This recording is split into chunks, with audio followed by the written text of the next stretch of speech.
Hi there, Ms. Sanford. Carl Schilling here, and once again, I wanted to speak to you. Through our advocacy network, I wanted to speak to you about this potential business vertical inside of EXPI World Holdings.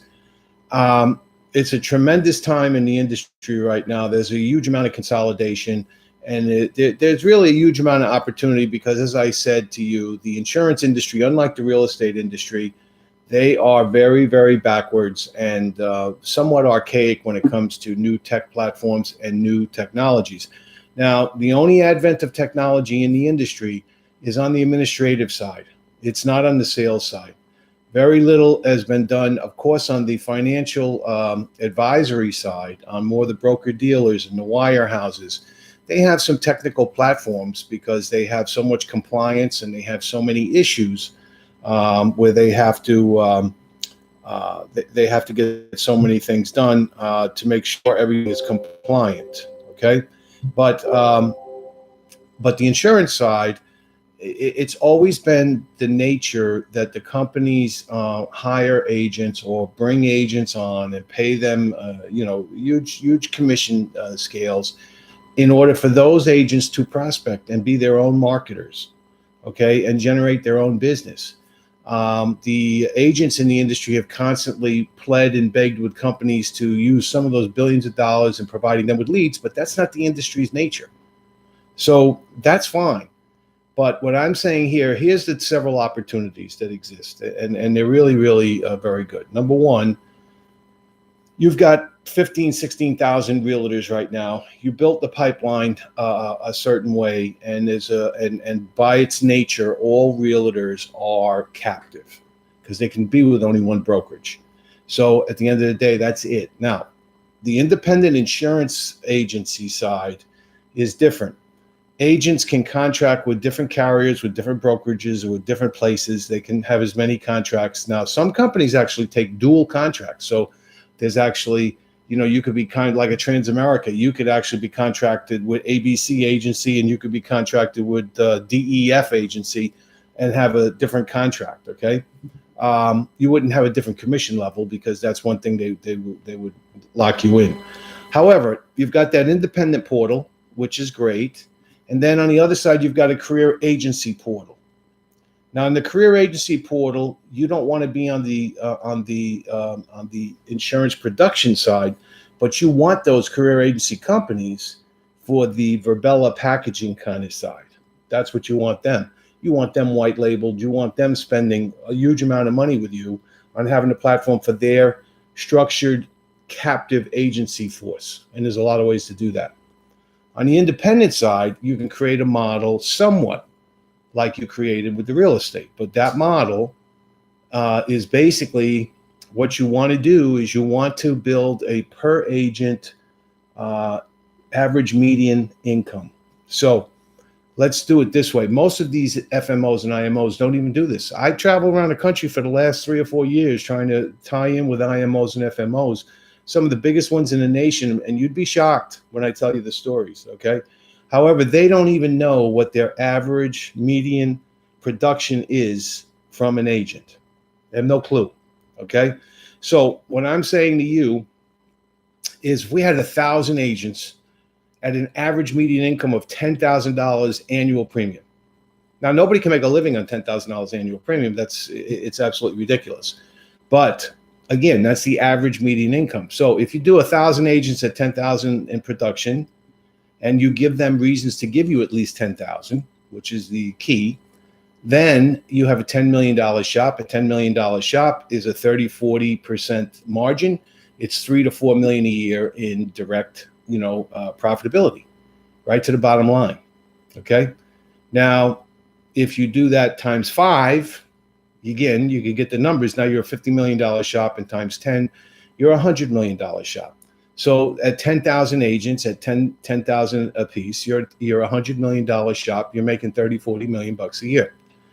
And that's not unheard of. It's not impossible. There are agencies out there already who have 20, 25,000 agents. Now, 90% of the production is done by 10% of the people, but they don't focus on getting any of those people to give them a minimal average number. In other words, they don't reach out to their 25,000 agents and give them incentives to say, look, all we need from you minimum is $10,000 in production. That's all we need, just minimum. Okay. And again, you're doing it by the volume number. But what I'm sharing with you here is that when you have the kind of tool like the virtual office and the Verb, technology tool I was telling you about with this marketing video that's totally interactive and it's immediate call to action. You can actually sell through the video.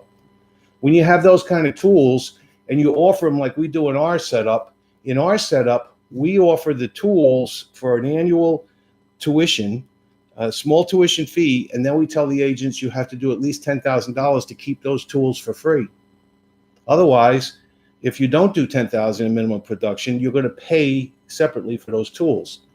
Now, we're building our way. We're trying to build our way to 1,000 agents. We're somewhere, we're dragging along for a lot of different reasons. But I'm talking to several people about maybe making an acquisition because, again, if you buy an acquisition, and in your situation, I would not consider acquiring a big shop. Acquire a small to middle of the gap shop where they got at least minimum $1 million worth of premium and 1,500 agents minimum. And you could buy 5, 6, 7 of these. But you can do that without a lot of cash because you can make those acquisitions with cash and stock. And some of the cash flow that comes in from the acquisition could be used as the cash to pay off the outgoing principals. And the equity and the growth on the stock is their real big gain, which is a bigger number than their multiple, potentially a bigger number than the multiple of them simply getting all cash on a normal 2.5, 3 times multiple. So all of these, now we got targets for that. Okay, so I could certainly help in that arena for you. Second, one big area that in 2006, I was coming out of the real estate side where I had been involved with a very big developer, and they owed me a lot of money, and they were paying me off some of that money, but it was close to 7 figures that they owed me. And I met a exit broker at that time, 2006, give or take. Maybe it was early, it was 2004. In 2004, in that timeline, exit was fairly new to the market, especially down here in Florida. Anyway, she had 3 exit offices. I came in with her. We put a plan together, and we increased her production by 80% through some training and development and recruitment. But the other thing I did for her, which she didn't have before, was we put in an insurance arm and selling life insurance only and some annuities. But we put in that insurance arm, which basically gave her another 50% cash flow on top of what she had in the real estate side. Created a whole new level of revenue for her. So before she had 1 vertical going up, she had 3 offices in the vertical. She had 120 agents, give or take. We actually lowered the agents, increased the production, and then we added another business vertical on the insurance side, showing them how to make warm market transfers. And we helped realtors make some more money. We helped the insurance agents tremendously. So when you put in a business vertical, like I'm telling you, you've got 15,000, 16,000 realtors. Not all of them. We know how that works. We know very few of them. Some of them are just numbers. But again, if you get down to the bare minimum and you get down to the average median, what they should be producing, you do this with insurance and you marry insurance to some of the realtors. You marry them in local areas, in different areas.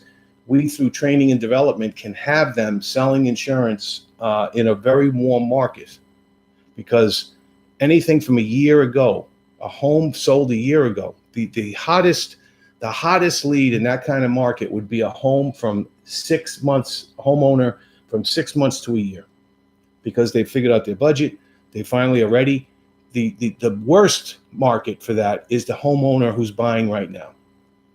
They're the worst candidate. And yet insurance agents in the market historically will pay more for that brand new homeowner than they will pay for the homeowner who's 9 months to a year old. What are the realtors sitting on? The realtors are sitting on people 2, 3, 4 years in their pipeline from when they sold them. So they have all these people, they have all these relationships, and those relationships are prime. When they're 6 months out, 90 days is kind of tight. 6 months out is the perfect timing. 6 months to a year. Realtors are loaded with these sales that they made 6 months to a year ago. That's a prime area of new revenue for both the company, the realtor, and the insurance agent. And we've done it. I mean, I've done that successfully. You know, when I did that with the exit lady who had 3 offices.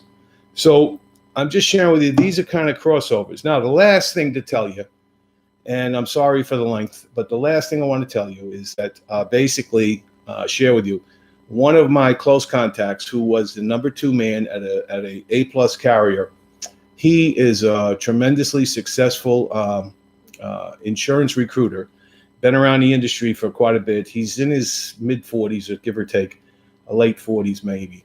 And he's been very successful.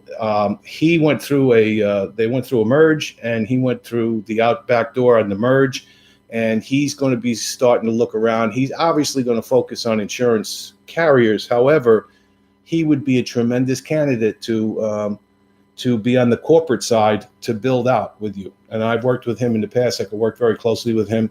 My whole role in this could be a consultant and come in with different things and help build, train, develop, you know, and work that way. I don't have to be, you know, I don't have to be stuck into the corporate entity, you know, but we have the ability to grow the insurance market very rapidly. We have that ability. Okay, what we're missing on my side right now in a small little arena is we're not heavily capitalized. You know, I can't be spending, you know, $12,000 to get into the industry journals with a 2-page article telling everybody about everything. You know, an infomercial. You know, in the journals. Those things cost 10, 12 grand. And they're very successful. However, we don't have that kind of capital to keep throwing out on this, okay? So that's why I'm willing to try to find other arenas on a consulting basis to build this with a concern like yourself, who's already a public entity, who could build this huge. I mean, this, you know, we talk about 1,000 agents at 10,000 each being a $10 million shop. I think in a year, with a first year projection, it should be a $25 million shop with a 12 to 18 month projection. I think in 3 years, it should be a $100 million shop. That's $30 to $40 million in bottom line revenue, bottom line income. So again, that's my story. I know I keep going over it with you, but we have the expertise, we have the ability, we're known. I've got the authority in the marketplace. I'm not saying by any means, any stretch, I'm a massive authority, but I'm well known in the industry, and we have really, really strong people around me who are very, very well known. But they're all in their 70s now. Okay, I'm just getting ready to turn 65. My retirement plan is death. So I'm working till I die because I love it. I do what I love. I love what I do. So I don't consider this work. This is a passion. It's a desire. We want to help people become financially independent, and we want to do that with the largest sales force that we could possibly aggregate and get all of them considering the same thing. Each individual, I just want to help people become financially independent. That's all I should be focused on. That's all I should do, and my career will blossom. We have the combination of the realtor, you got the chocolate, you got the insurance peanut butter, you got a peanut butter cup, you've got a huge amount of revenue sitting right now in your pipeline with all those realtors, and you could have a huge pipeline on the insurance side above and beyond the marketplace of the realtors. So anyway, that's my story. Thanks again. This video has some interesting things in it for you, so you'll see everything we do. You click on it. If you want to call me direct, you got the phone. The phone's going to come up right over here on my left-hand side. You're going to get a soft phone. Just give me a holler, and let's talk. Okay. Have a great day, and congratulations. You built a tremendous company. It's a magnificent story, and you guys are really just changing the whole climate of the real estate market. So hats off to that. I tip my cap. It's a tremendous thing you've done. Have a wonderful day. Look forward to speaking with you.